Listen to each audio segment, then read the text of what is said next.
Hey, Navar, can you say something? Just want to test my audio. I'm actually calling from my phone.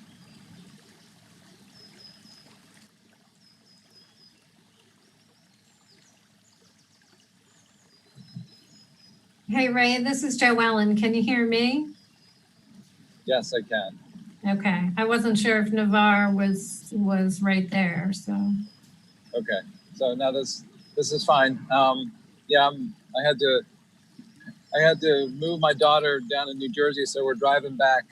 But so there might be some road noise if I have to speak, but that's fine. Okay. All right. I'm going back to mute. Me too.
Can you guys hear me?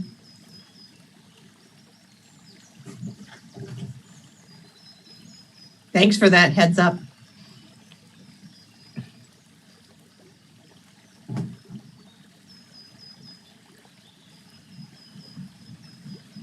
Jody, did you do an RSVP for this? Like, do you know how many people are planning to attend? No. There's 120 and rolling right now, it looks like. Can you see that, Mike? No. I could for the other meets that we had, but I can't for this one. Yeah, this is a little different, so keep your fingers crossed that it goes okay. I can see the participants at the bottom, 134. Well, Joellen, just so you know, what I can see is two different chats. There's one that Andrew White sent to the panelists and one that you sent to the panelists. But I also see one that looks like parents have access to. Yeah, I had sent a message to one parent, but I didn't hear back. So that may be what you're saying? Well, no. So I'm seeing one that looks like it's open. Meredith Holmquist is in there, Jessica and George Kansas, and Kelly Nace. That's the Q&A, Joellen, that Mike's referring to. Yeah, in the Q&A, yeah.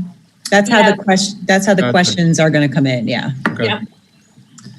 I actually like how the updates on Zoom, how I've noticed that there's been a bunch. So we're going to get started in just a couple minutes.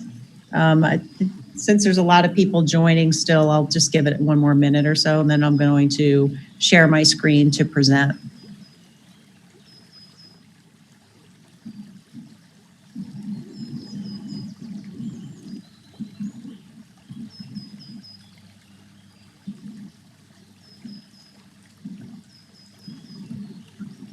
So just a warning, if we go past 8 o'clock, I have to get up at 8 o'clock and disarm the alarm that auto arms itself at 8 o'clock. Otherwise, the police will show up at the middle school. Yes, we've had that experience here at the high school too.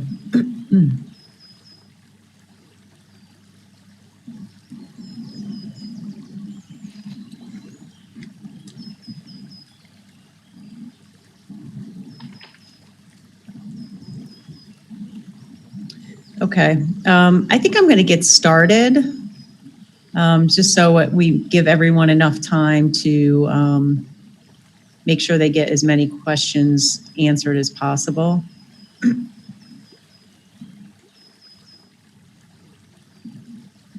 Okay, so I'm going to share my screen.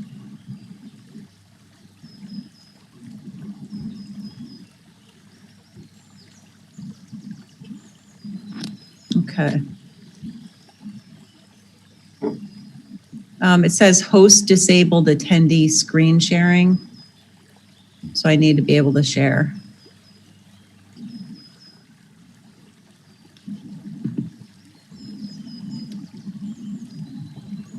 Navarre, are you there? I may be able to share. It's not letting you share your screen? No, it says it's disabled. Okay, let me try. Hopefully it's not disabled on this end. Hang on.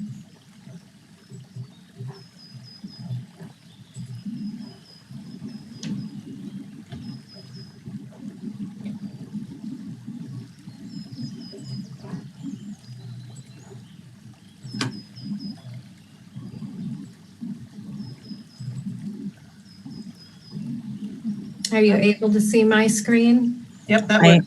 Yep. So I can work from this if that works for you, Joellen. Okay, we will try that. Yep. Okay, let's go. No.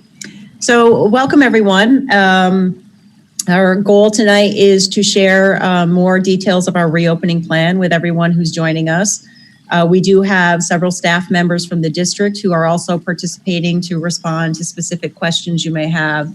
And we're hoping that we are able to address some of the questions that have been sent in either via email or from the Board of Education meeting last week. So I do want to introduce our panelists who are here tonight.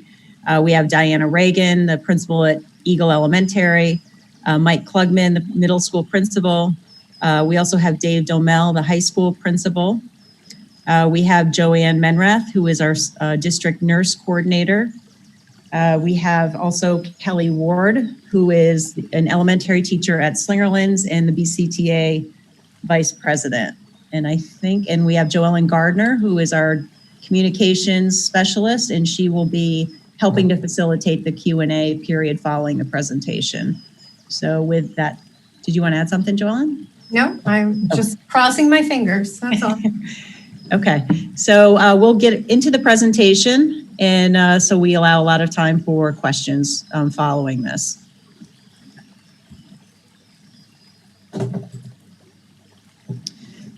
So currently where we are, we submitted our reopening plans July 31st. What you have, there's a picture of the PDF on our website. And this week, the governor has said he will announce whether or not schools will be allowed to reopen.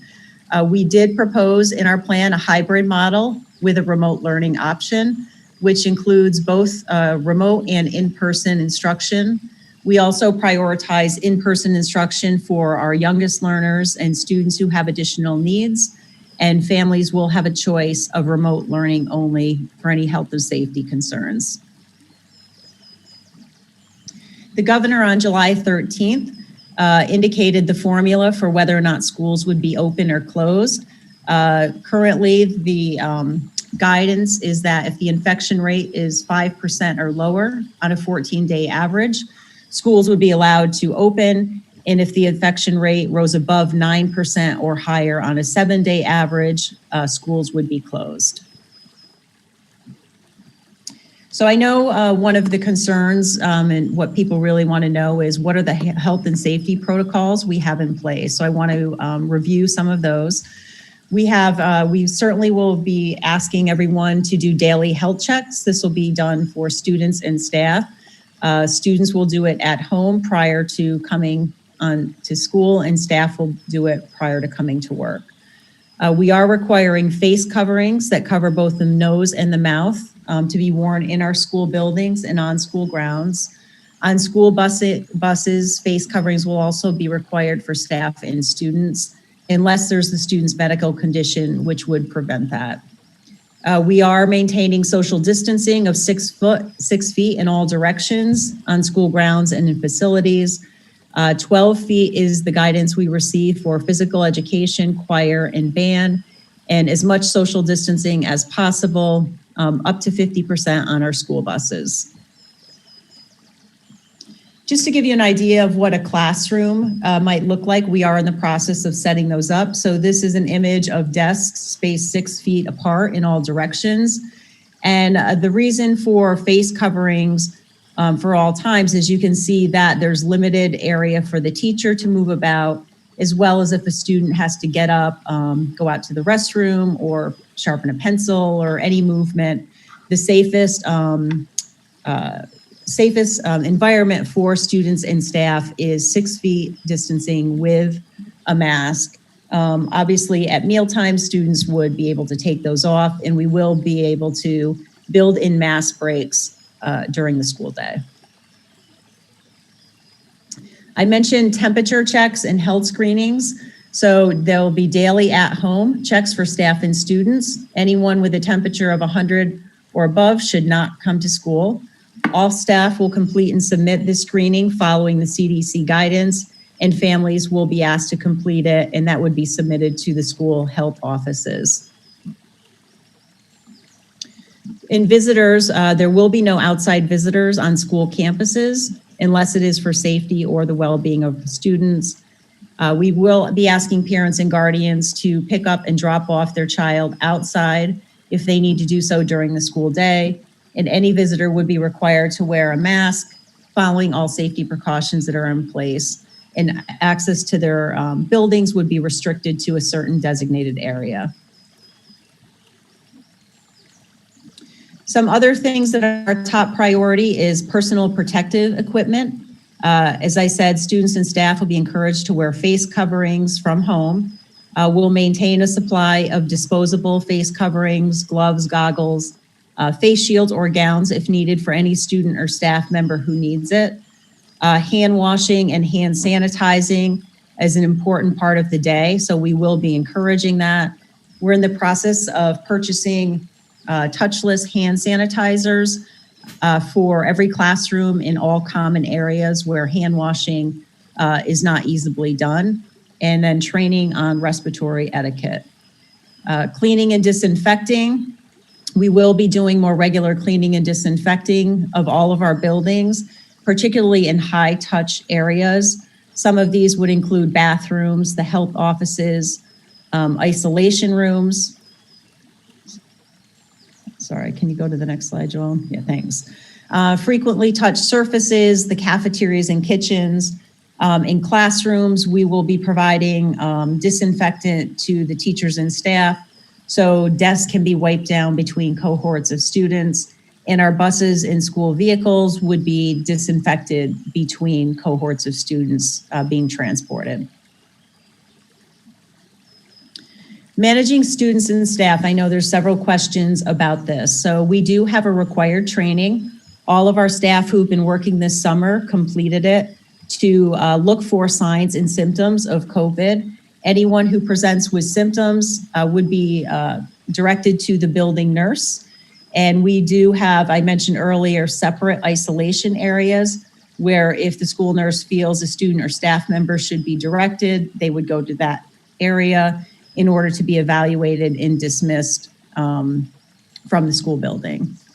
One of the big components as part of the guidance is to be able to contact trace, which is done in conjunction with the Department of Health.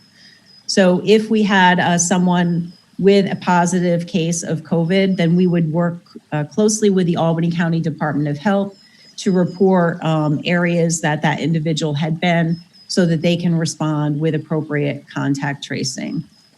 Some other things that we have in place are obviously to reduce capacity and congestion in the school buildings, as well as our buses, looking at our times where we have high volumes of students or staff going in and out of the building, so looking at arrival and dismissal. We have been looking at our ventilation systems to increase the flow of outdoor air. We are in a good position that our system is relatively current, so we can increase our airflow to approximately 22%. And other barriers we're looking at are plastic separators that can be used in office areas, as well as classrooms where social distancing cannot easily be maintained.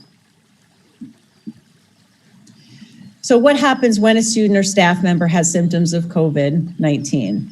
So that person would be isolated immediately. We would look at their signs and symptoms and decide what their next steps were. Students would be escorted from the isolation area to a parent or guardian, and students and staff would be instructed to call their healthcare provider, or if they don't have a healthcare provider, to follow up with a local clinic. If there is, in fact, a positive case for COVID-19, we would contact the Albany County Department of Health, or they may, in fact, contact us. The district, after notifying them, we would collaborate with Department of Health, and we would take their guidance as to whether a school building needed to be closed or certain people needed to remain at home for health and safety reasons.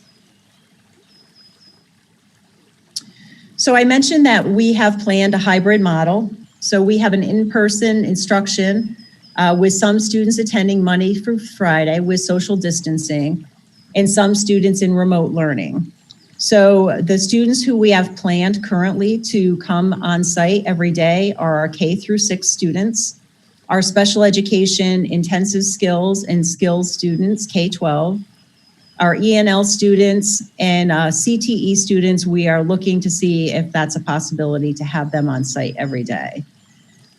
In grades 7 through 12, we cannot accommodate all students with social distancing. So we plan to run an A-B day schedule with last names A through K coming on A days and L through Z on B days. Families will have the choice for health or safety reasons to choose a remote learning model from home if they choose to do so. So what does the days at the beginning of the year look like? So prior to September 7th, we do have a couple of staff days where we will do training with our staff. Monday is Labor Day, so there's no school. On Tuesday, we would plan to have another conference day where we can make sure we're set up with technology. Our staff and teachers all have been trained appropriately in all the things we need to plan for. And Wednesday, Thursday, and Friday would all be remote instruction for all students in grades K through 12. These days would also be a time for elementary students where we would schedule through the teachers for them to come to the buildings and drop off school supplies, meet their teacher, see their classroom. And 6th grade is looking to do some kind of an orientation on those days as well. The following week, we would begin Monday and Tuesday with students A through K on Monday on site, and L through Z remote. That would be K-12. So we're again reducing the number of students in our K-5 buildings or K-6 buildings those first couple of days, or the 14th and the 15th. On Tuesday, we would have students A through K be in a virtual or remote learning environment, and L through Z would be on site. Beginning on Wednesday, that is when we would go to our current hybrid plan, where K through 6 students are all on site, and 7 through 12 are following their A and B day schedule moving forward for the rest of that week. There's been some questions about the start time.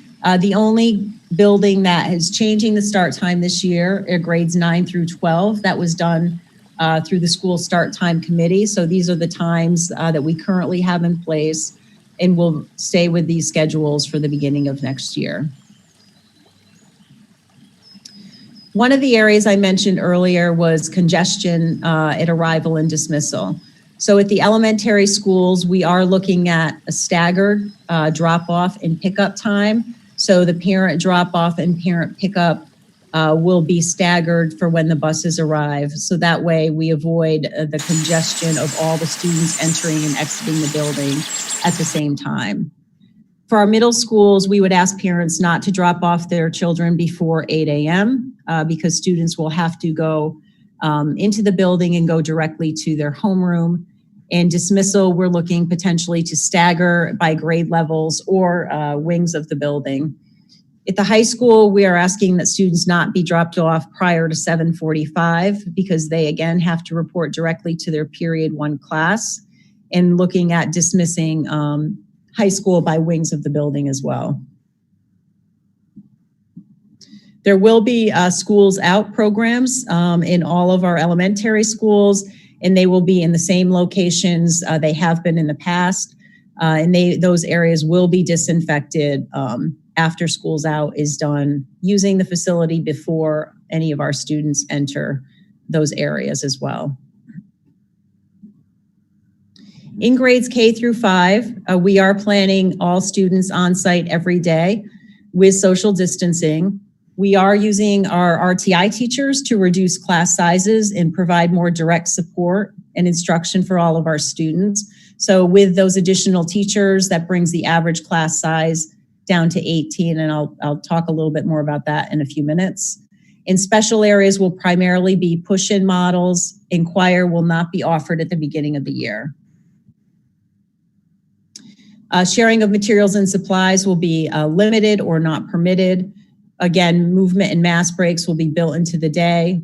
We do have a subcommittee working on recess, which will be scheduled, and there will be supervised activity with social distancing.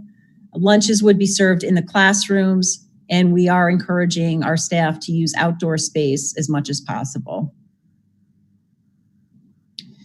And for K-5, if families choose to not send their children for in-person instruction due to health or safety concerns, there will be a remote learning option which offers a mix of video conferencing provided by our faculty to support students via Google Meet or Zoom, as well as independent learning opportunities.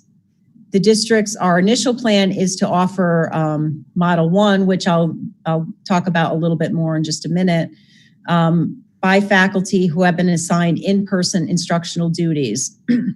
allowing us to adhere to CDC and DOH guidelines. If there are a large number of families who opt for a remote learning option, we do have a second model that could be available depending upon the number of sections.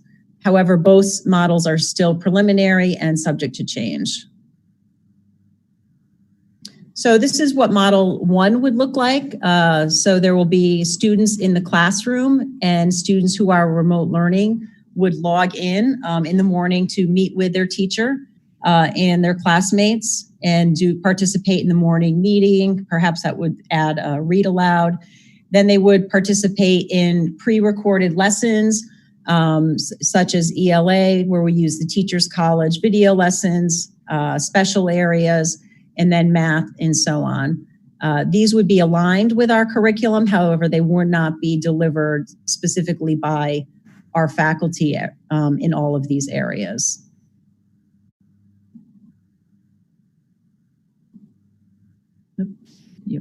Okay. So in model 2, what essentially this would be is there would be, again, a whole class instruction where the student from home logs in to do the morning meeting, meet with the teacher and classmates, and then we would stagger small group meeting times with the teacher and build in special areas through Google Meet or Zoom. So you can see, again, this is just a model of what that might look like if we have the ability to reduce on-site sections in order to provide this.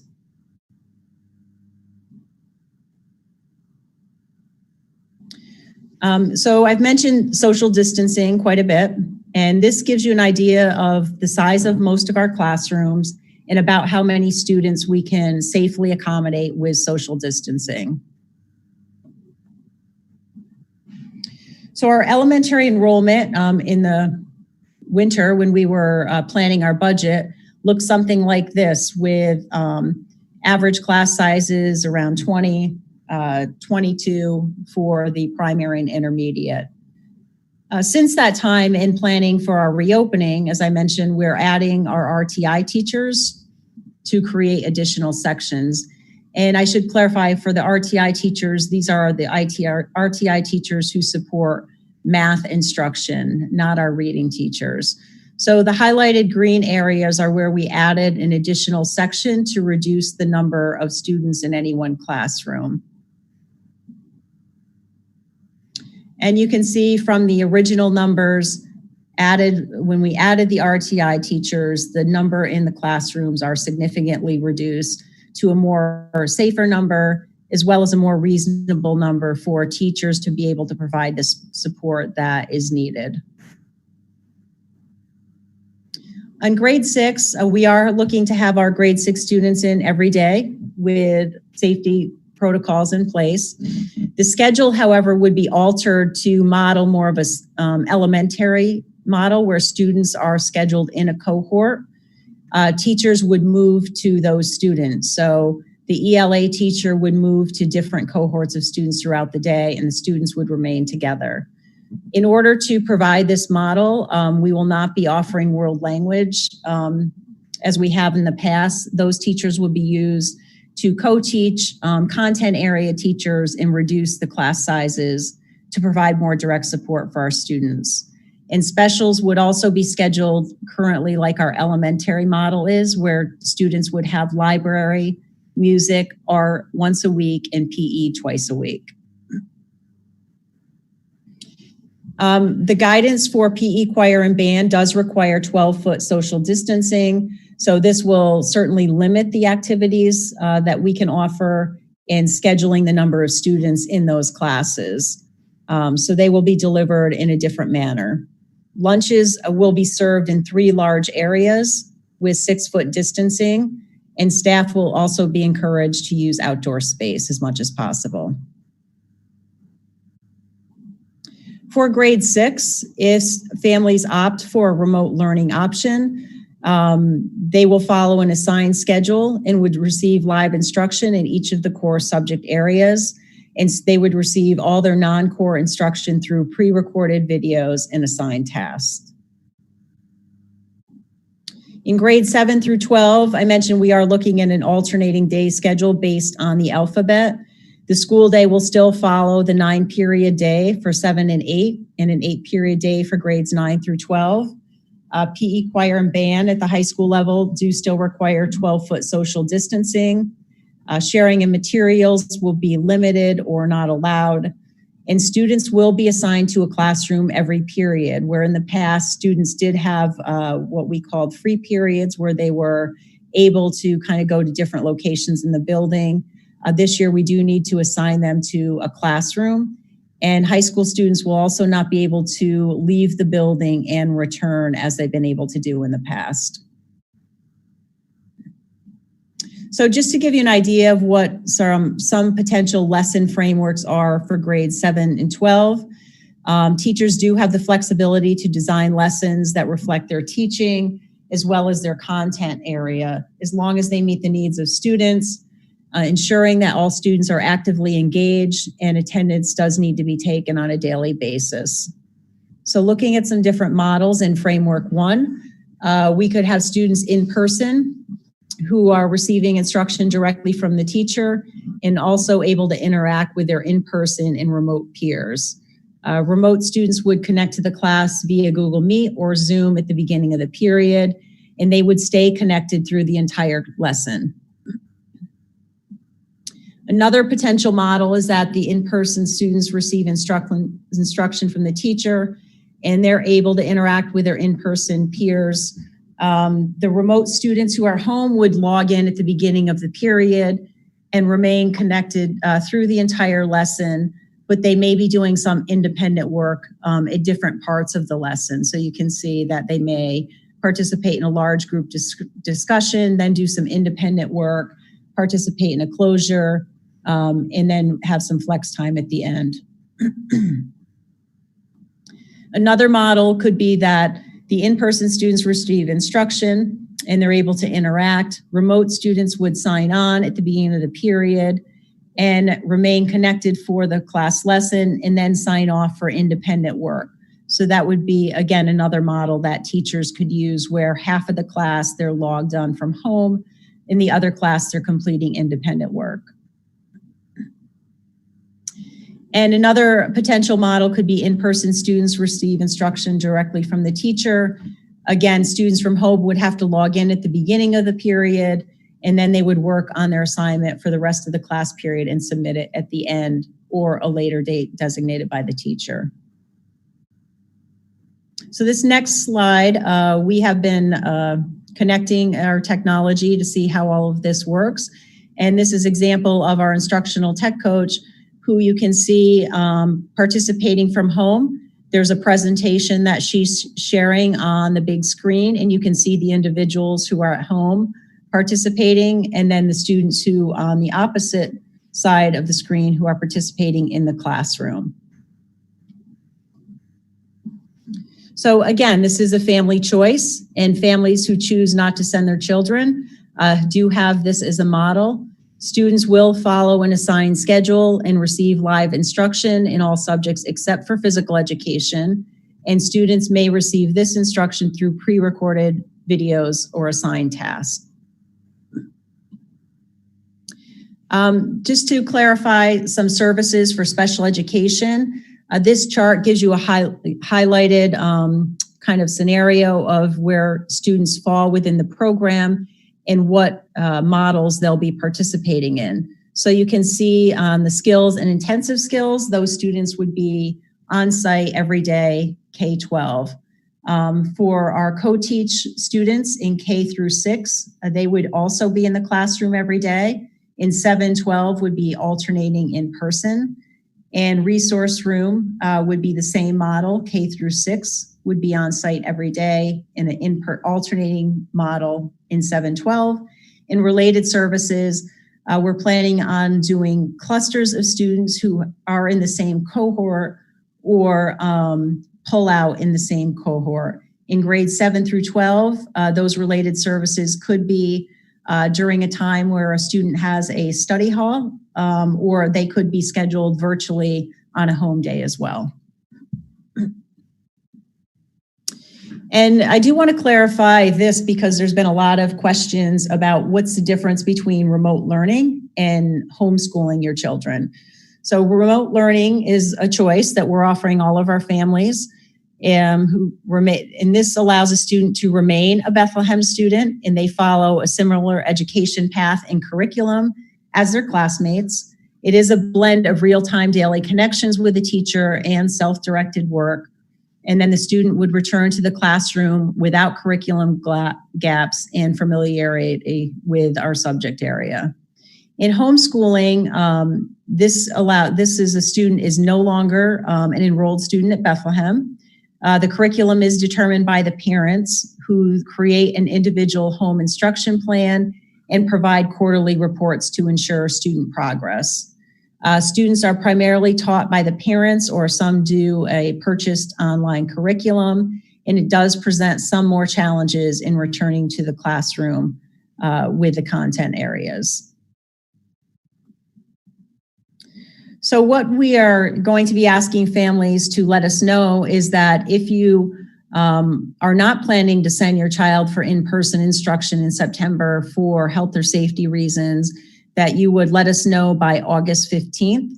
We will be sending out some Google form in the next couple of days to have people provide us with that data, because that does make a difference in the number of students we need to plan for on site and the number of students we will need to plan for in a remote learning environment.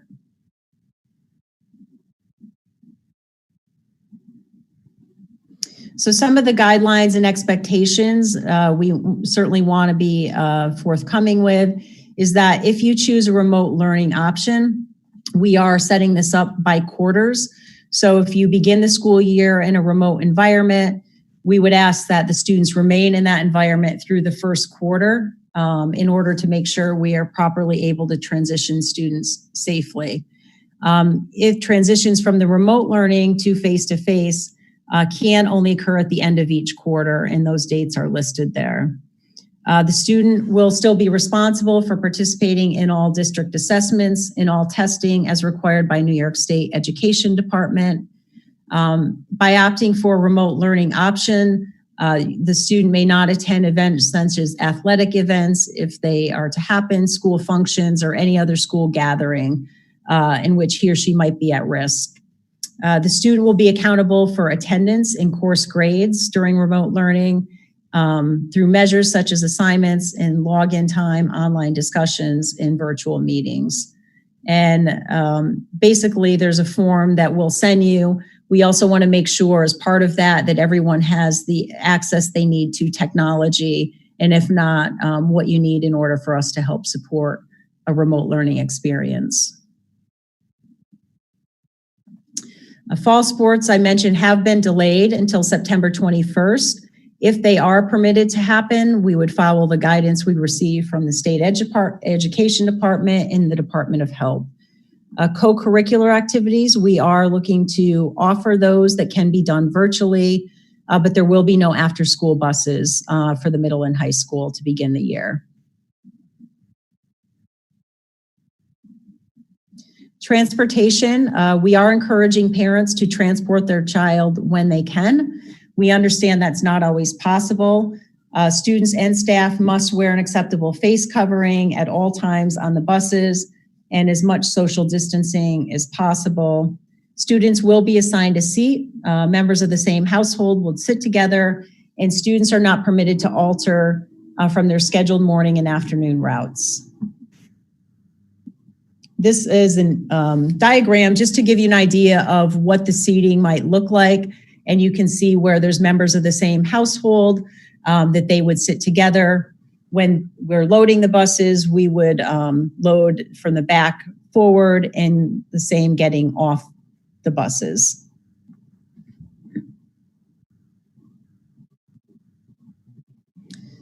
Some questions that have come up either through our reopening plan or the board meeting. If remote learning is a family choices, will Chromebooks be provided? And yes, of course, a student Chromebook will be provided. However, this is not the case if a family chooses to homeschool their student. And if New York State decides to begin school with remote learning, we would be providing students with scheduled pickup times to get their Chromebooks, similar to what we did in the spring for pickup and drop off of Chromebooks. If a student doesn't feel safe or comfortable with in-person learning, how quickly can they switch to a remote option? That is possible. We would ask that it really is not that time consuming. So a student could switch from an on-site option to remote learning, generally within 24 hours. However, if you wanted to switch your child to remote learning, they would need to remain in remote learning at least until the end of the quarter. And career and technical education, we are currently working with Capital Region BOCES to determine the options that are available to the CTE students in the fall. And we will ensure that there are opportunities for those students, and it will be a priority. If there's a significant number of children in grades K through 5 whose parents elect for remote, will one of the teachers be dedicated to the remote learning of all students? And will that be an adjustment for a more live instruction? So yes, that is a possibility. However, until we know how many families might opt for a remote option and look at the data, which we're asking families to let us know by August 15th, we can't say which of those models or a version of maybe those two models that we'll be able to offer. Also, decisions at the state level could also impact remote learning. And the Chromebook, I think I already addressed. Will students identified as needing reading and math services get RTI support? Yes, our reading teachers have not been scheduled to cover classroom sizes and be classroom teachers. Because of the reduction in the number of students in any one class, we believe that the classroom teachers will be able to provide the support needed in the likelihood that they may have 1 or 2 students who need some additional math support. We feel confident that the classroom teacher will be able to support those needs. And also questions came up about special education services. And yes, students will receive related services such as OT, speech, in accordance with the child's IEP. We are working on spaces for outdoor learning. As I mentioned, we are encouraging that. We're looking to get tents in all locations in the district around our buildings to be used for classrooms as well as lunch breaks or areas that could be utilized in multiple ways throughout the day. In our ventilation system, I mentioned that we do have a pretty robust ventilation system currently. We will encourage teachers and staff to open windows and doors when it's safe to do so. We'll maintain adequate code, and the energy management system will be adjusted to increase the percentage of outside air circulation from 10 to 22%. Students do not need to bring their lunches from home.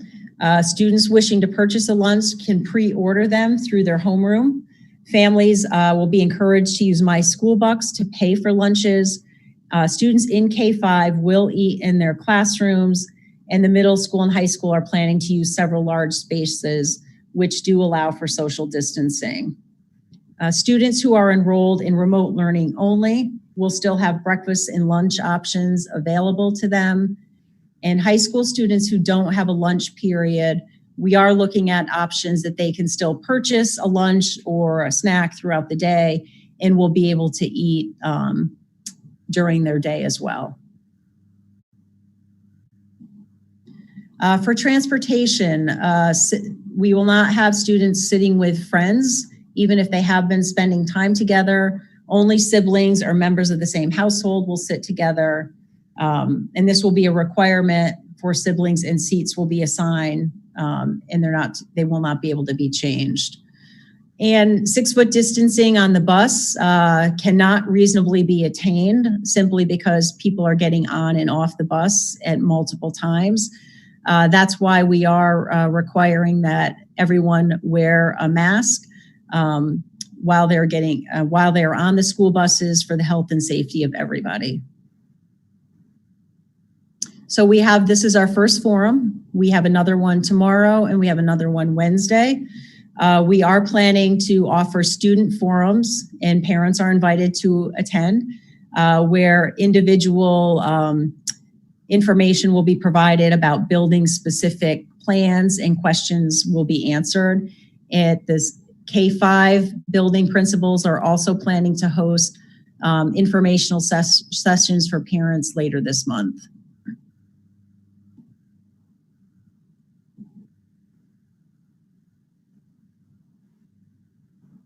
Okay. That was the end of the presentation. Okay. So we got through all of the slides, and I'm sure there's several questions that we need to respond to.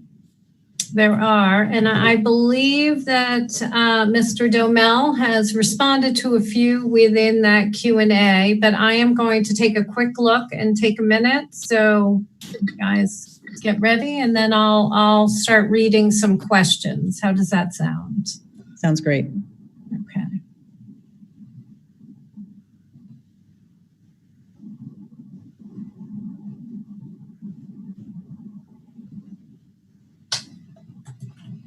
Okay, so I think you touched on this regarding school buses, but another question is for elementary kids within specific schools, and can we be grouped by neighborhoods and bus routes? As many of us are already intermingling with each other to some extent, and this would minimize exposure overall.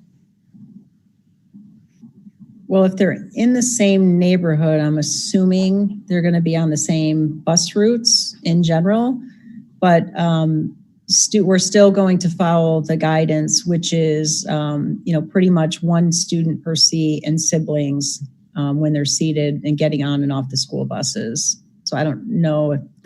Yeah, I'm guessing they're talking about in the classroom. Right, we wouldn't do, right, Oh, the classroom. Yeah. oh, Okay.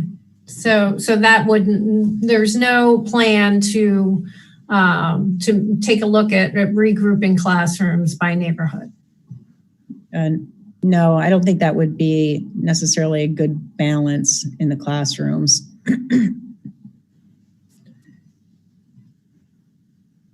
Okay. So maybe if you could talk a little bit more about the K-5 remote learning curriculum, and will students be in contact with their teacher via Zoom meeting each morning? Is that how that will look if a family chooses remote learning? Great. Dave Hurst, do you want to address the two models for K-5 potentially, or what the original plan is right now based on our numbers? Sure. So the original plan based on numbers right now is with, all of our teachers have been assigned cohorts of students. So therefore we do not have available faculty to dedicate to remote learners. So knowing the challenges of trying to run remote classrooms at the K-5 level, just simply logging onto a device and leave it, say, running all day long for sort of a student or a family to kind of have a live peek into the classroom is not an option that it would be recommended by anyone. So that being said, right now, the students would just log in for the first 45 minutes to an hour of a day where they would be able to interact with their teacher and their peers. But then after that, they would be largely relying upon pre-recorded video lessons. It could be documents that they have to go through, but it would mostly be independent work guided by either videos or documents. Should enough families choose the remote option, and again, we can't really put a number on that. It really depends on, we have to be able to safely condense sectioning, right? So, if we have to be able to say, okay, in Eagle, I can move from 4 third grade sections down to 3. That now frees up a teacher that can deal with the remote learning. So if it's just a handful of students at every building, that really doesn't help us because you can't condense sections, right? It has to be enough from each building within a grade level that we're able to safely reduce sections. Should that be the case, then yes, we're able to dedicate teachers to remote learning grade levels, and then in which case they would have the ability to interact more frequently with the students throughout the day. We'd also, depending on numbers, again, that would reduce the number of special sections that would be needed on site. So the special area teachers would then have some flexibility to work with the remote students as well. It really comes down to, the numbers of things, and that, right now we just don't have the capacity to dedicate additional teachers to remote learners when we needed to already pull 9 of our RTI math teachers just to be able to get our numbers to a place where it's safe to socially distance students that do choose the in-person option. So Dave, maybe this question is also for you. How will class tests be administered to those students on 100% remote? Yeah, so that's going to be similar to, I replied to a similar question in terms of which framework are teachers going to choose. That really has to do with, the teacher's philosophy on assessment and their pedagogical comfort zone, right? There are several ways that you can administer online assessments. We have a secure online assessment portal that teachers could choose to use. Basically, you would just assign it within a tight time frame so that students, it's as close to an in-person setting as possible. Other teachers choose to use sort of more, live or performance-based assessments. There's several assessment options, and again, that goes to sort of what the course is, the teacher's comfort level with that type of assessment, and what it is that the teacher is trying to assess. So that's going to come down to a personal decision that teachers are going to be making. We're not going to have a district-wide sort of policy on this is what assessment looks like in a remote setting. Okay. Now we have a couple of questions here that were touched on a little bit in the presentation, but certainly it can't hurt to discuss them a little bit more. So a little bit of information maybe about if a child is sick in school, what is the process for dealing with that child? And then, what happens if somebody is diagnosed, a student or staff member with COVID? Joanne, would you like to address those 2 questions? Sure. So if a student is presenting with some concerns, where the teacher or another staff member believes that the child's not feeling well, or the child reports they're not feeling well, the staff member will contact the health office, and so that will prepare the nurse for meeting the student and directing them to an area where we can assess them. And we have developed a tool based upon guidance from CDC and the American Academy of Pediatrics, and determining the presence of symptoms of illness that may necessitate isolation and dismissal of the student. So we will go through this process with the student. We will contact the parent. The parent will come and pick up their child. We will, as Jody had mentioned, we will walk the student out. Our staff member will walk the student out to the parent or guardian for the pickup. And we will provide direction to the parent or guardian to contact the child's primary care provider regarding the symptoms of illness and the potential need for follow-up as soon as they are able to do that. And then as nurses, we will stay in touch with the parents and follow up with them. And the second question was, sorry. What happens if a student or staff member is diagnosed with COVID? Well, we will work with, again, the health department. We will work very closely with them, as well as with our school physicians and administration. Obviously, we will be following CDC guidance, and that individual will remain at home. And we will look to the public health authorities and the medical providers to give us guidance when that child can come back or a staff member can come back to school or work. Okay. Next, I have a question regarding fifth grade accelerated math. What is the plan for that? Dave, do you want to address that, the timing of that? We're going to start the year with all fifth graders, beginning the year with the regular fifth grade math curriculum. And after the first probably month, we will then be able to make an assessment as to which students would then be accelerated. And then we'd be able to run the accelerated program as we traditionally have from there.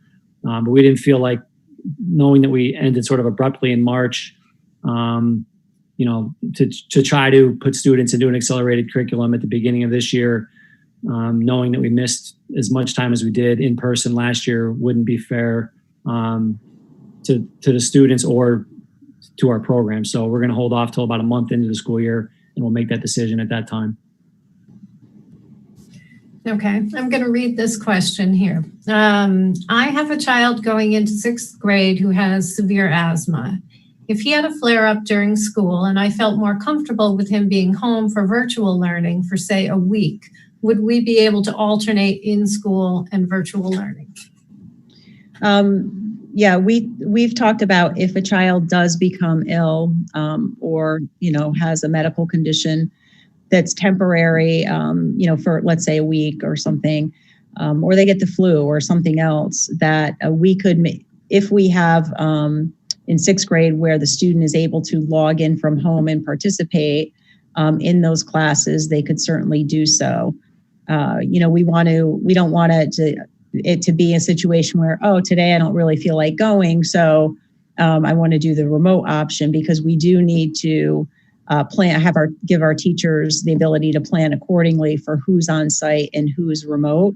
But certainly if a child becomes ill, a child has to have surgery and they need to be out, we could make accommodations virtually for that child to still continue instruction. Okay. Next question. How will band work for 100% remote students?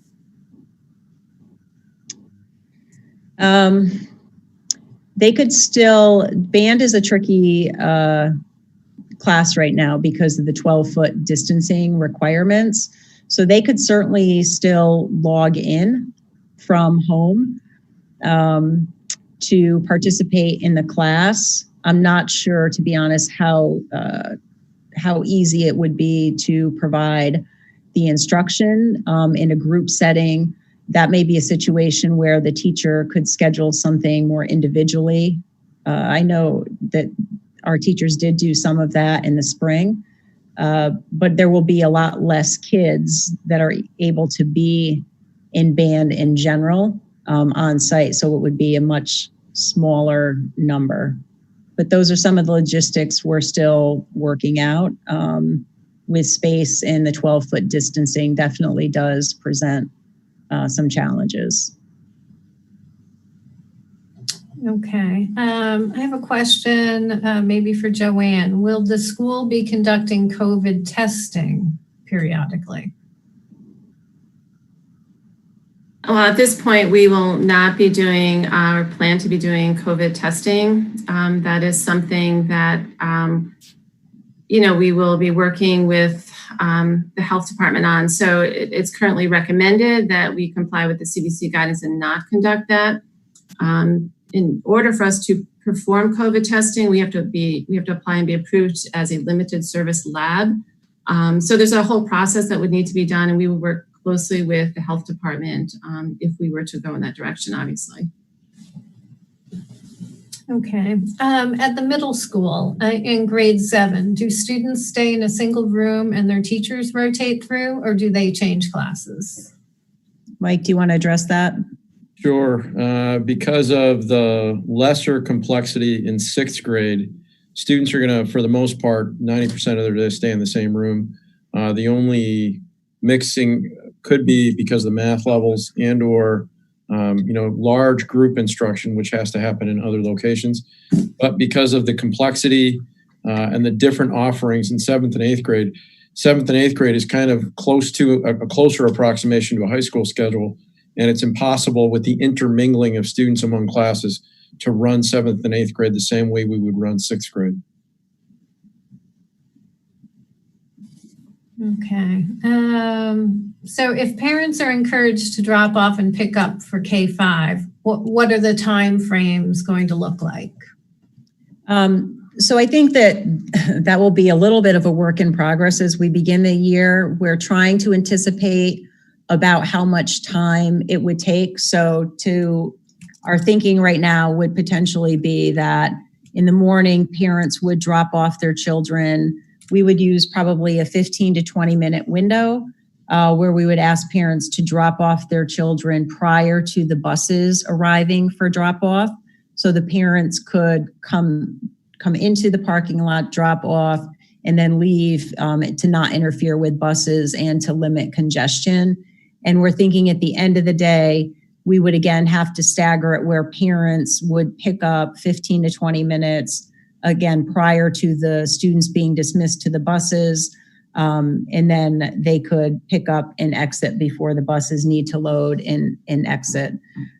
That is our best thinking right now from a timing perspective. But if we have more parents dropping off, one, that will reduce potentially the number of kids on buses, but we may need to extend that pickup and drop off time a little bit. But we're trying to keep it relatively close to the start and end of the school day, so students are not, missing out on too much instruction, and it makes sense just from a scheduling point of view. And we were going to try and stagger the half of the alphabet and the end of the alphabet by 10 minutes, just Right. to help a little bit with the traffic. Right. Okay. And at the high school, do buses come after 8th period or 9th period?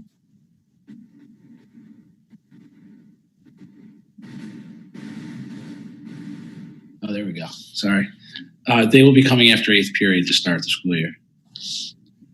Okay. And we had a couple of questions via email, Dave, about what extra help might look like if there are no late buses. Yeah, so unfortunately, we're going to, that's one of the things we're going to be trying to set up as a remote option for all students with the teacher, as we're not going to be having a 9th period to start. So there'll be a remote option, and that way students that are home that day or students that are in school that day will be able to attend.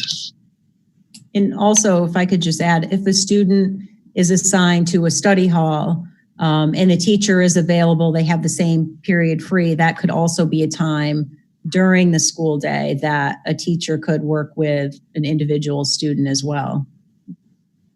Yeah, so the middle school, a lot of folks may be familiar with the home base structure, which is a structured study hall.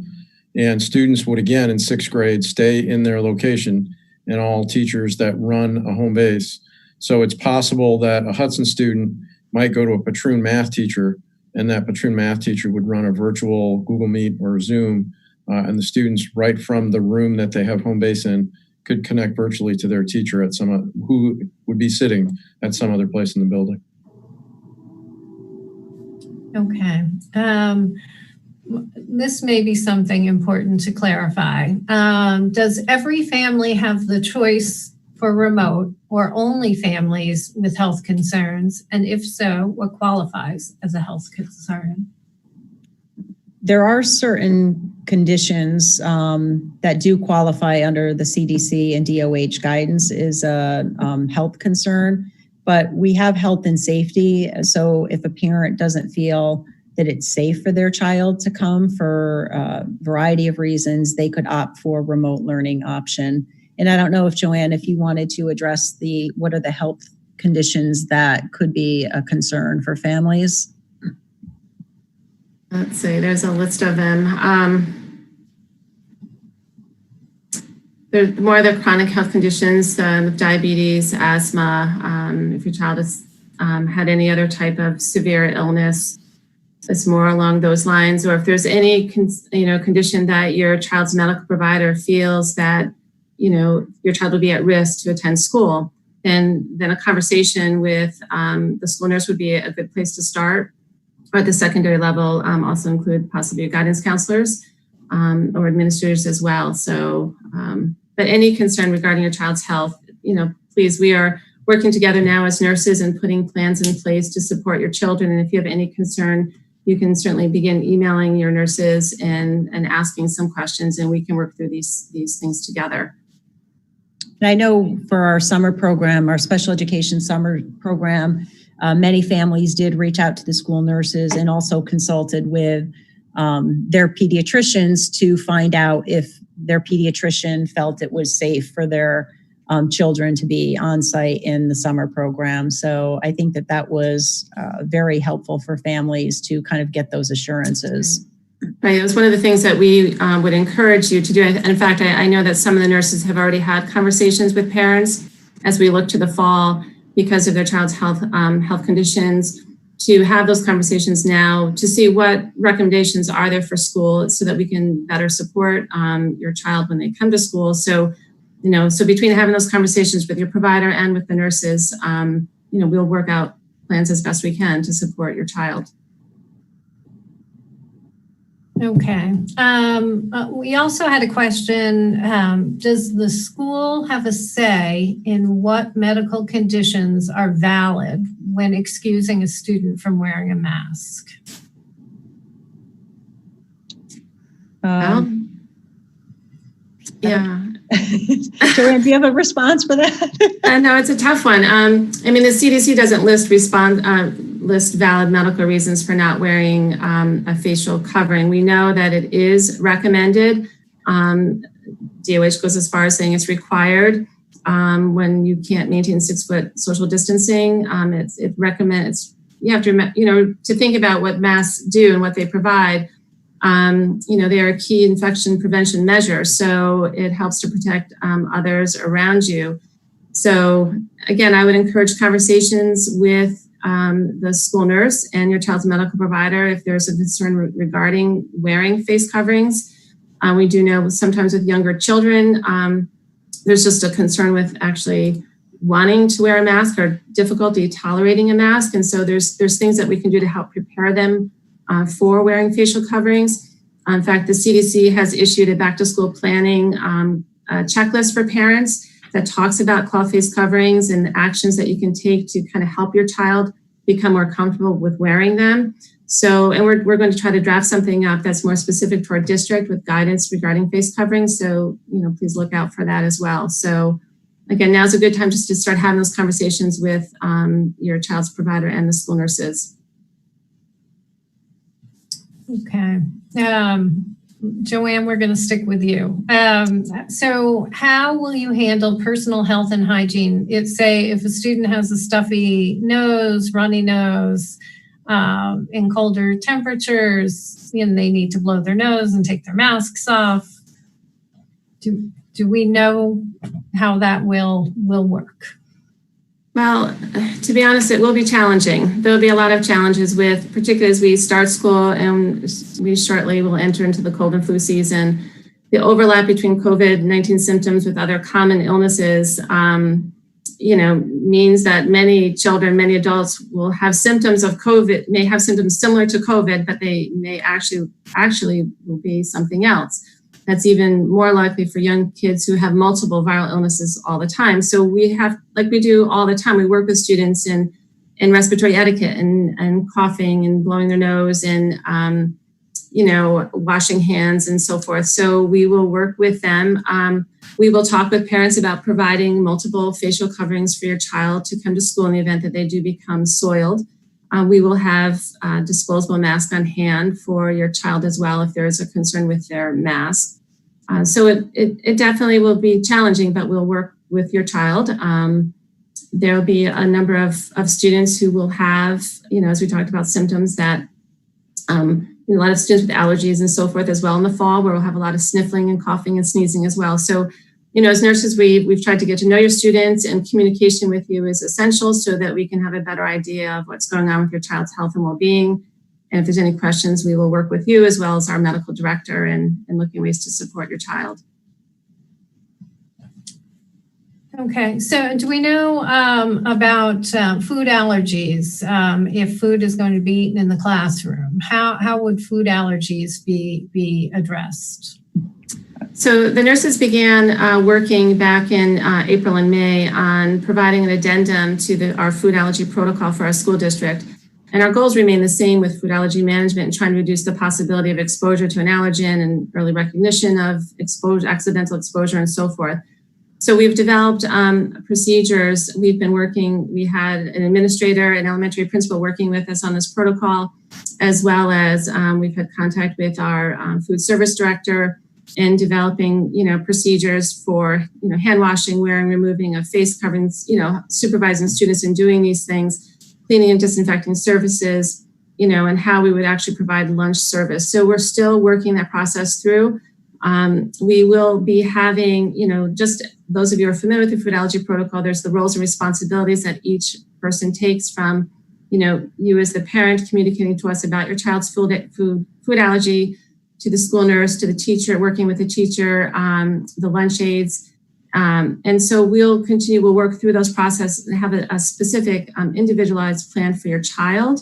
Looking at what we'll do at the classroom, we're still working out some of those pieces with it because, for example, we know that many people are putting a lot of focus on using hand sanitizer, having that available to students, but hand sanitizers we know are not effective in removing food allergens, so that we want to make sure we do proper hand washing, with soap and water before and after lunch and snacks and so forth. So we're looking at all of that. I would say as parents, I would encourage you to reach out to your school nurse, who will also most likely be reaching out to you to talk through your child's specific food allergy management plan for lunch in the classroom.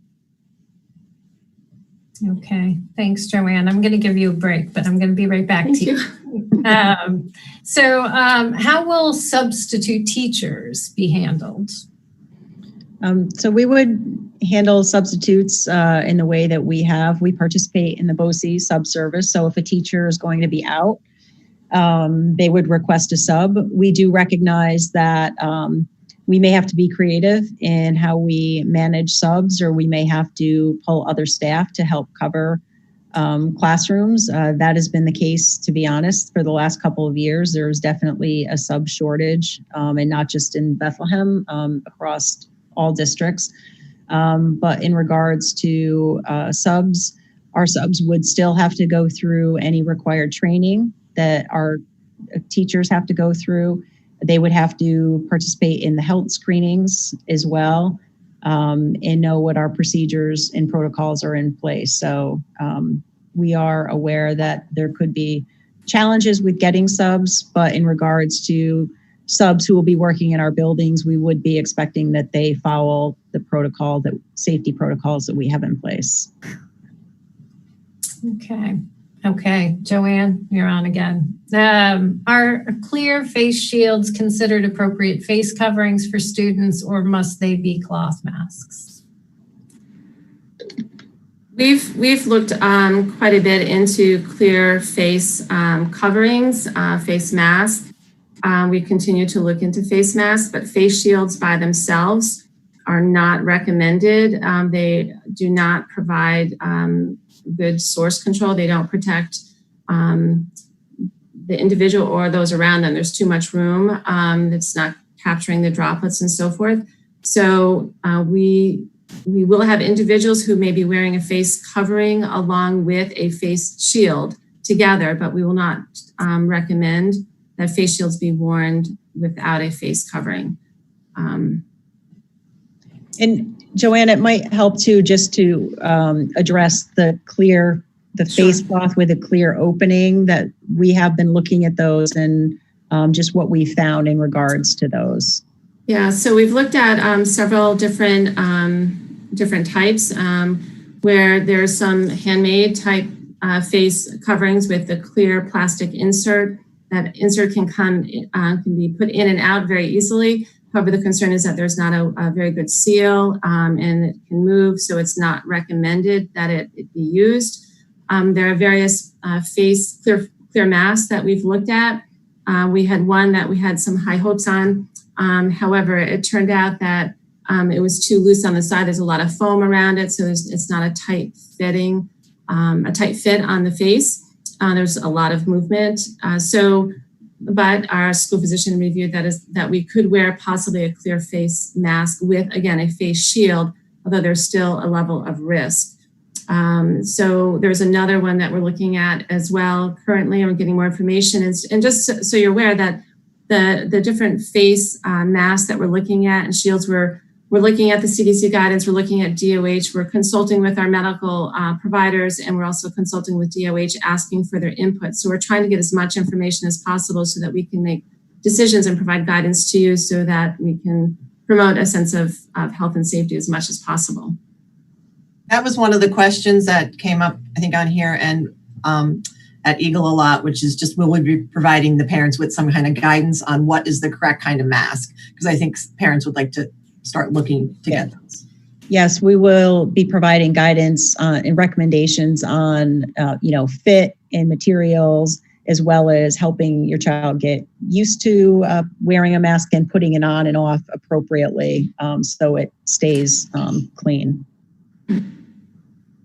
And so one question that's in there as well is, how will students keep from mixing up their masks? And will there be some process if the masks come off? And I assume they'll be labeled like other items that kids bring from home.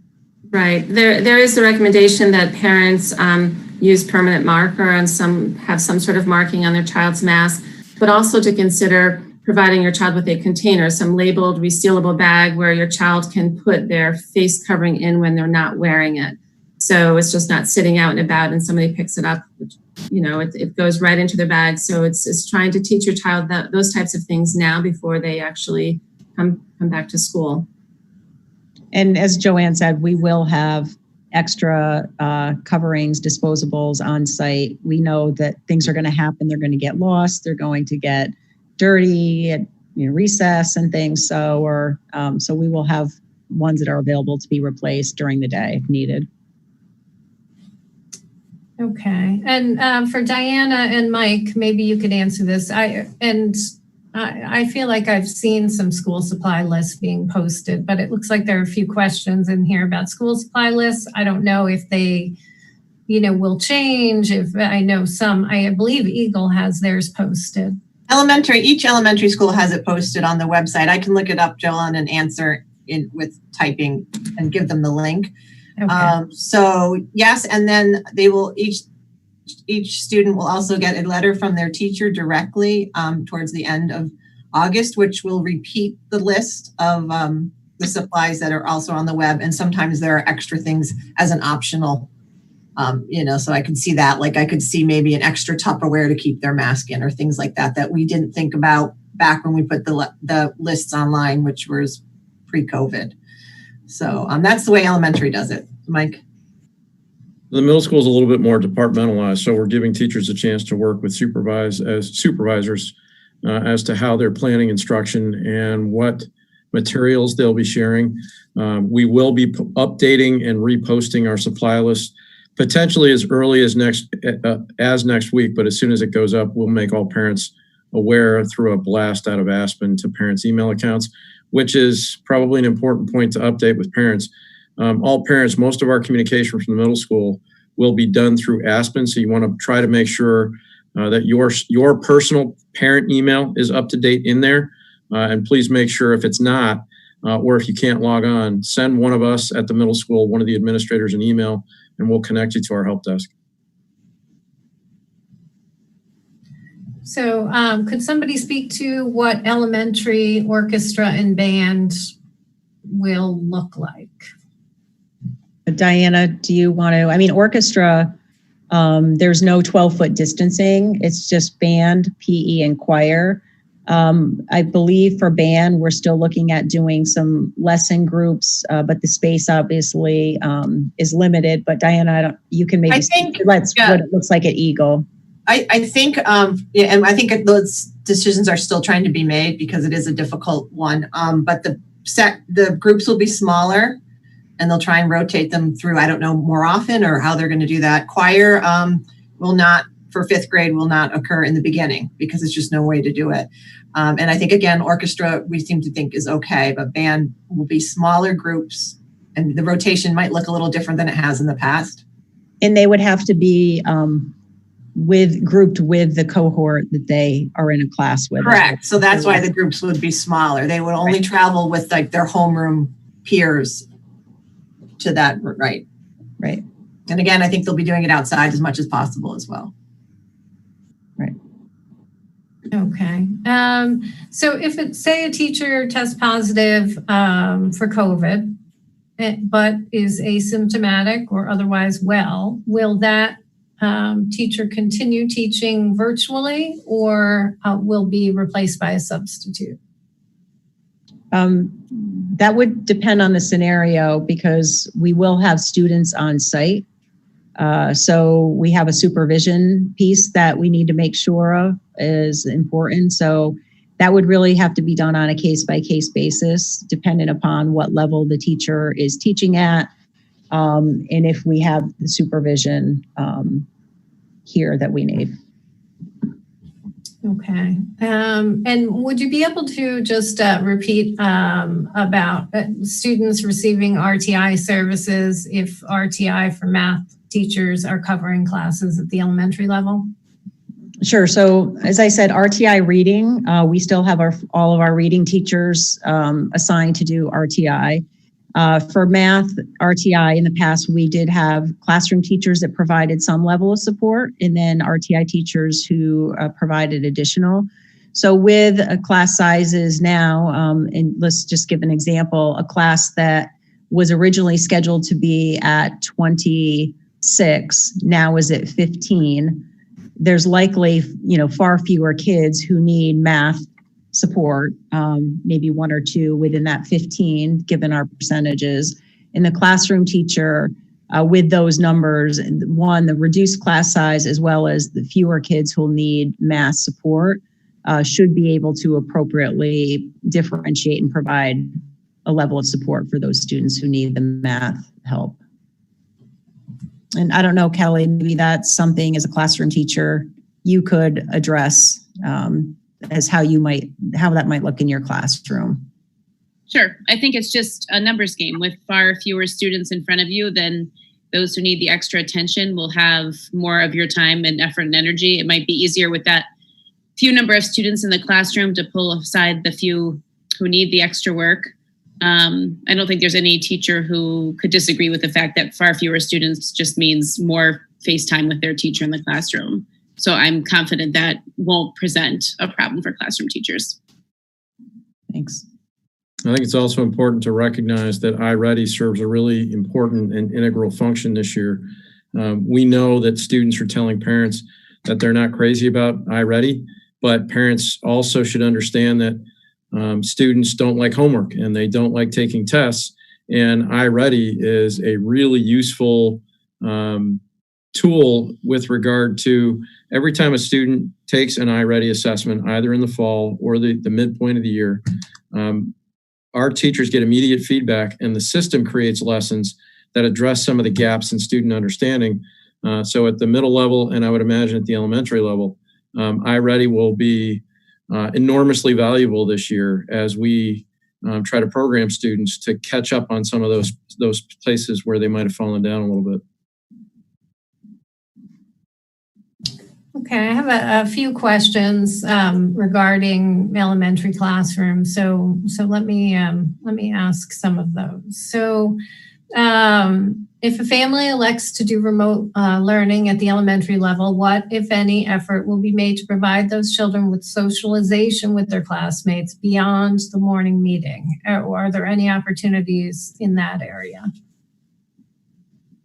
I mean, I think that's going to depend upon the model that we end up with. If we have the model 1, then that morning meeting and the 45 minutes to hour time would be the time that students would be able to interact with their classmates. Certainly, if there's some social or emotional support that a child needs who's remote, we have adults who could meet with them, counselors, social workers who could talk with them on an individual basis or perhaps even in a small group if that's appropriate. And if the parents are comfortable with that. But in regards to, participation in a larger class setting, that's the model we currently have planned for. Okay. And to clarify about what elementary classrooms will look like, will it only be desks and chairs? So pits, mindfulness areas, reading areas, all removed? That's correct. There's just physically not enough space to put anything else in there, except the desks. We're very limited in that area. Okay. And this parent writes, my daughter will be new to first grade. Will there be a virtual orientation or anything? Will parents be allowed inside to drop off kids that young? So parents wouldn't be allowed to come inside to drop off during the school year. I think if that's what I'm hearing the question is. We are planning to do some orientations or meetings, Zooms, or Google Meets prior to the school year, and I can let Diana address what she's planning in her building. And we are looking to those first few days of remote instruction. We would schedule parents to come in and have them drop off their school supplies in a safe manner and meet the teacher. So there would be that option. But Diana, do you want to talk about your plans for kind of meeting with? Sure. And I think all 5 buildings have the same plan for our new students, our new families, we call them. So it's a new family orientation. We always have it at the end of August. And we'll be doing that again. This time it'll just be virtual. But we'll still have a tour, either it'll be a live tour with our camera or it'll be taped. And then, so the time that the parents can come in is when we have the drop off during those 3 days, because we can really narrow it down to small groups of families so that we limit the amount of families in the building at one time. Because I do know that is a concern from parents. They would love to see their child's classroom and their teacher. So that will be really the one time that you could do that prior to school starting anyway. But we have to limit any adults or anybody in the building. So, but we are always here, and you can always call and we can always Zoom in with parents and talk to them with the teacher as well. So, and I think you touched on this during the presentation, but can a student transfer from face-to-face learning to remote at a time other than at the end of the quarter? Yes, so to transfer from an on-site model to a virtual option is a little bit easier than the reverse because of space limitations that we have to consider. So if for whatever reason, a family was not feeling safe with the on-site and they wanted to change to a virtual, we would really need about a 24-hour, just turnaround to let the teachers know, counselors, whoever else needs to know, food services potentially, that this child is shifting to this model for planning purposes. Okay. Can remote students participate in clubs? If they're virtual, they could. Mm-hmm. So virtual clubs. Joellen, just an important point on that. There will be almost no difference for virtual students as live and in-person students because we won't be running clubs in the building for in-person with students. So any clubs that we do at the middle school would be virtual. Right. Okay. How will science labs and engineering labs be conducted during remote learning? So a lot of the science labs, and Dave, you can add to this also if you want, science labs, the technology, a lot of those are probably going to need to be changed to some degree anyhow because of sharing of materials, supplies, equipment. So I know that Jen Gagne, who supervises our science and our technology program, has been working with teachers on modifications to both of those programs to make sure that we're meeting all the health and safety measures, looking at how we make sure that kids still get the lab minutes in that's required for the state assessments and such. So there might be limitations for those on what kids who are in remote learning can experience just by the nature of the fact that they're not in the classroom to do some of the hands-on. But they could certainly participate at least in the class lectures, demonstrations, things such as that. But I don't know, Dave Hurst or Dave Domel, if you want to add anything more to that question. Yeah, at the K-5 level, all of the kits have been reworked so that students have individual material bags, so that they'll still be able to do those labs. They're already all preset. At the middle and high school level, yeah, for the labs where you can't individualize it that much, it could be either the teacher doing a demonstration and students just observing and then writing up their observations, or some labs, depending on the level, could be simulation labs on the computer as opposed to live in person. And there might be some tech classes that would be very difficult to do remotely. I know, Dave Domel, you and I were talking about that. I don't know if you want to add to that. Yeah, I was just going to say that I know that I talked to Jen. I know that the teachers are really working at providing exposure. So they would be exposed to everything that would go on in the class. It would just obviously be in a different format. But their plan is to still provide the instruction and the exposure. It would just be obviously not always the hands-on practical piece of it. So, but I know that they even talked about things that could be done at home that they could adjust to. And they did some of that in the spring semester. So they've been prepping for that. And Joellen, I'm just trying to be mindful of people's time. So it's almost 7:30, and I know that there's more questions, but I just want to let our audience know, if you have questions that we may not be able to get to due to timing, that people put them in the Q&A so we can respond following this meeting with our Q&A. So I just wanted to note that. Okay. Yeah, we have a lot of questions. So, with respect to bus transportation, can your kids sometimes take the bus and sometimes be driven, or do you need to stick with one plan or another?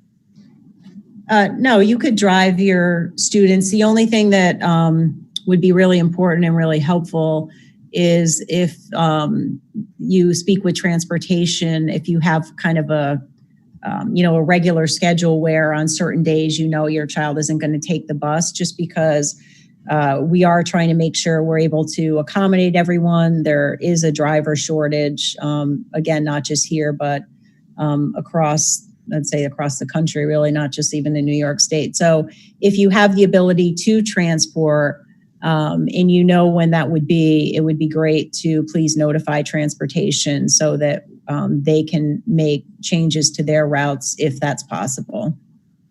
And in elementary, for dismissal, if you could let us know, I think that's going to be key. But the buses do have to only go to one place every day, right? So can't go to different houses. Right. Okay.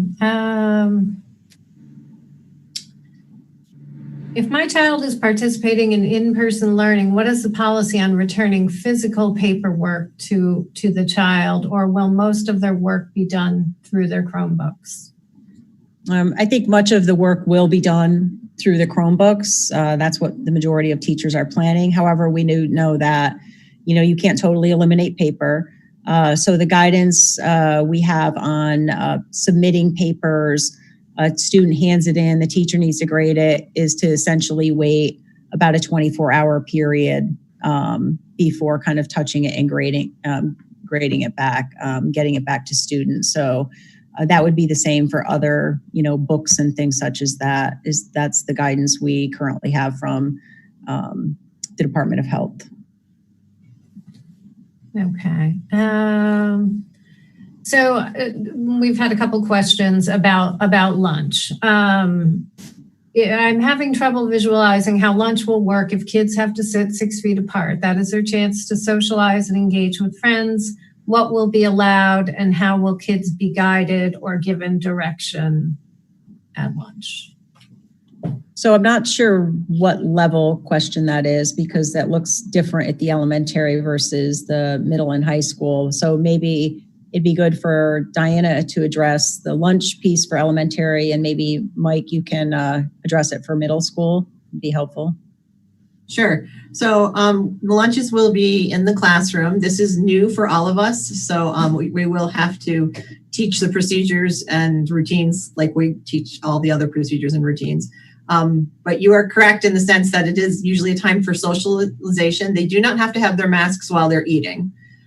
So they will be able to talk, but they will have to sit in their seats, which the desks are situated so that they're 6 feet apart. So they will have to communicate while being 6 feet apart. And we do have obviously our lunch aides, and we'll be there supervising. And of course, principals will be in and out constantly of the rooms as well. So at the middle school, just to give parents a visual, if you have a visual or have been in our cafeteria, throughout Bethlehem, our cohort sizes, meaning the size of one grade level, almost K-12, is about 360 to 370 students. We typically can fit all of that group in our cafeteria when there is no social distancing. So imagine 360 kids now in the middle school cafeteria. That goes down to between 100 and 110 when we socially distance at 6 feet apart. The other important component that we are required to do when we set up any space for social distancing, all the kids have to sit in the same direction. So obviously that puts two limitations on socialization. We also don't want kids yelling and screaming. Not honestly, the cafeteria is often a time and a place, to let loose a little bit. But we don't tell kids they can't talk. We don't tell them that they can't even raise their voice.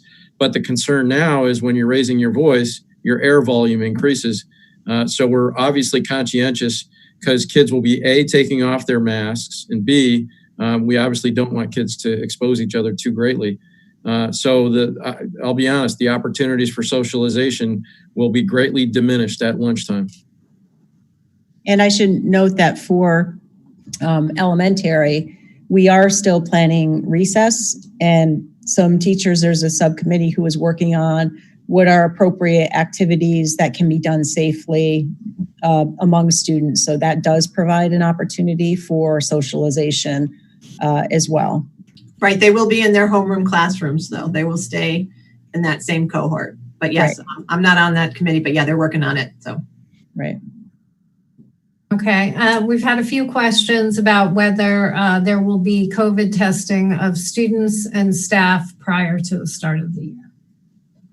The decision, the recommendation is from CDC and New York State is that the decision on whether a test needs to be conducted will be determined by the healthcare provider or the local Department of Health. It's not up to the schools to make that type of requirement. So you could, for example, test negative if the sample was collected early in an infection and test positive later during the illness. The testing will provide you with information at the time your sample was collected. So it does not mean that you'll not get sick or that you're not currently sick. But again, the important thing to remember is that we will not require testing to be done by for any individual. That would be determined by healthcare providers or the health department. Okay. And Joanne, say if a child is sick and is out of school for a few days, will that child need a doctor's note to return to school if it's a non-COVID illness? No, that would place an undue burden on the medical practices and providers as well as to the parent to try to obtain that.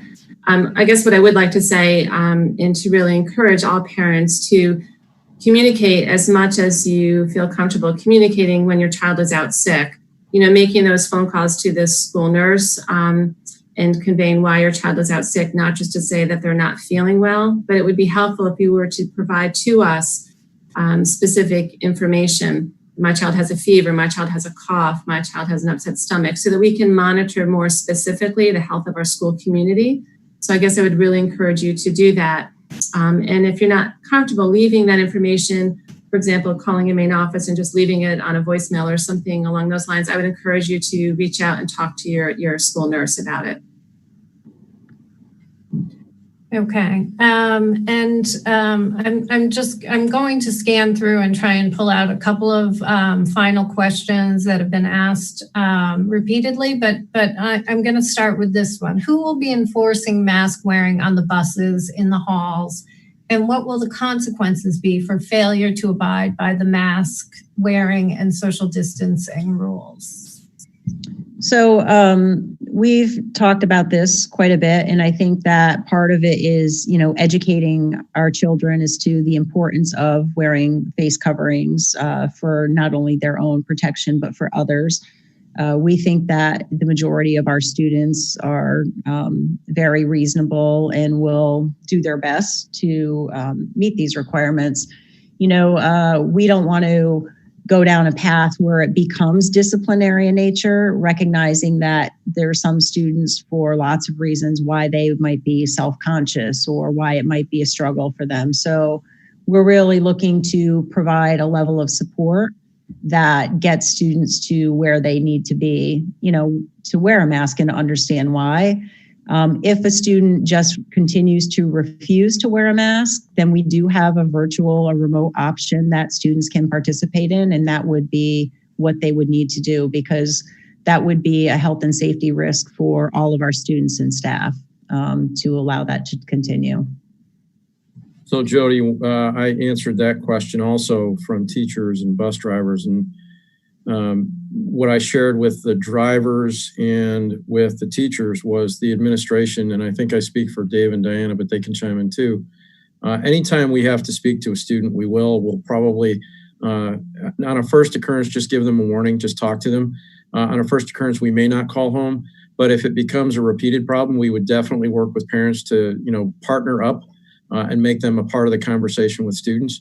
But other than that, I don't see us going into our code of conduct and pulling out consequences or, any sort of punitive actions. It's more of a conversation.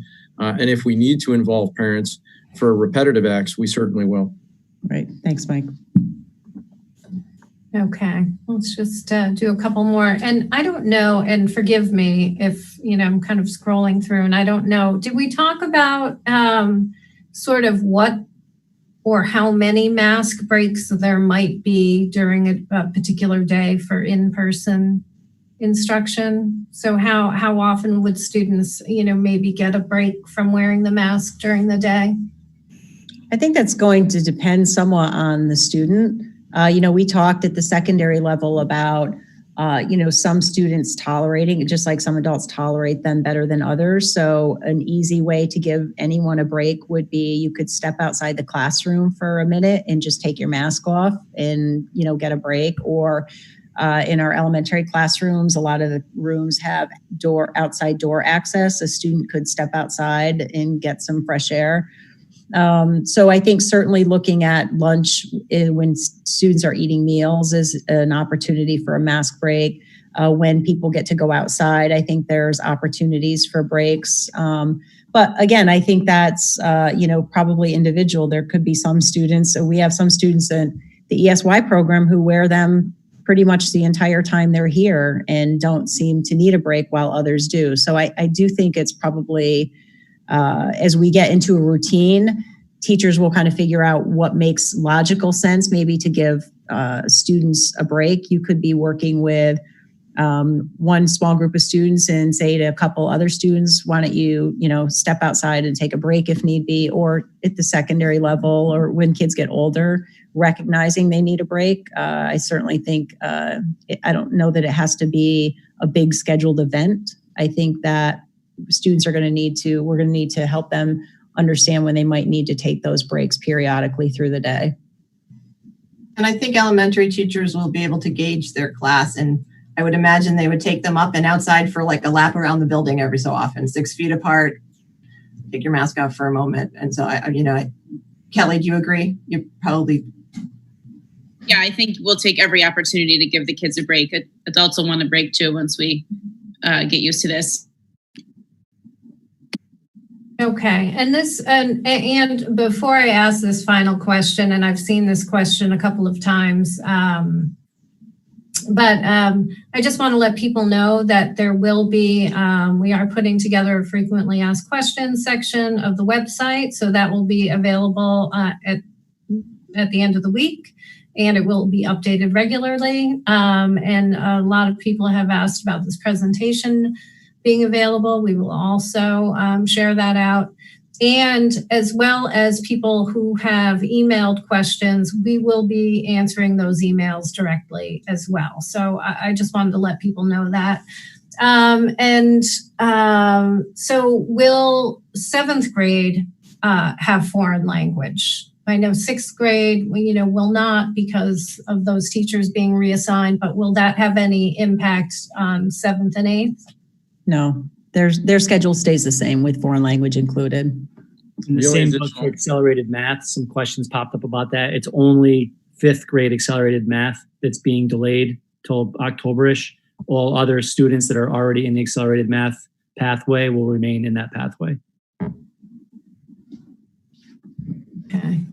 Okay. So, so we will take all of these questions and we will get the answers to folks and make sure everybody has their questions answered. So just to wrap up, one, I'd like to thank my colleagues who not only are here tonight participating, but have really worked tirelessly with me, as well as many others, to put our reopening plans together. I also want to thank all the families for your support. I know these are certainly really challenging times, and we are making our plans with health and safety really as a priority. We understand your children are, the love of your life, and you want to make sure you're making the right decisions. And we are doing everything we possibly can to make sure that the return to school will be safe for everybody. So if you have further questions following the presentation, I did say we do have 2 more parent forums. You're welcome to join those to hear more or hear more questions and answers. As we move forward, we will be sending out a survey to find out which parents do want a remote option only, to help us in our planning, and we'll continue to provide you with any updates and guidance as we learn them. There are a lot of changes. It seems like changes happen day to day, but I truly appreciate your support, and thanks so much for your participation this evening.